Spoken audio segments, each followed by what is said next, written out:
आज चलो कोल्हापूरची हाक दिल्याने हे सगळे महाराष्ट्र एकीकरण समितीचे पदाधिकारी आहेत ते कोल्हापुरात दाखल झालेले आहेत। जिल्हाधिकारी कार्यालयासमोर तुम्ही आंदोलन करताय, नेमकी काय तुमची पहिली प्रतिक्रिया आहे? गेली 69 वर्ष बेळगावसह संयुक्त महाराष्ट्र व्हावा यासाठी सीमावासीय म्हणून आम्ही लढा देत आहोत।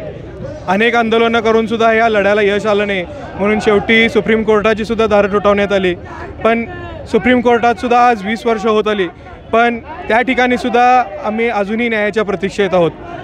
खरं तर या सगळ्यामागे कुठंतरी महाराष्ट्राची बोटचेपी धोरण जे आहे त्याला हे कारणीभूत आहे असं आम्हाला वाटतं आहे। त्यामुळे आजवर आम्ही बेळगावमध्ये कितीही आंदोलनं केली तरी ती दडपण्याचा तिथलं प्रशासन करत असते, आमच्यावरती खोटे गुन्हे घालत असते।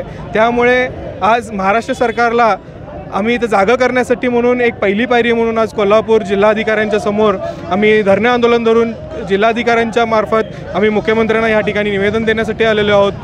ह्यापुढे जर हा प्रश्न सुटला नाही तर बेळगावसह जो सीमाभाग आहे यातील सर्व संपूर्ण जो मराठी पुसण्याचा घाट जे कर्नाटक सरकारनं घातलेला आहे याची जबाबदारी संपूर्ण महाराष्ट्राची असणार आहे। त्यामुळे हा प्रश्न लवकरात लवकर कसा सुटेल याकडे लक्ष देऊन सीमावासियांना न्याय देण्याचा प्रयत्न या सरकारने करावा ही एवढीच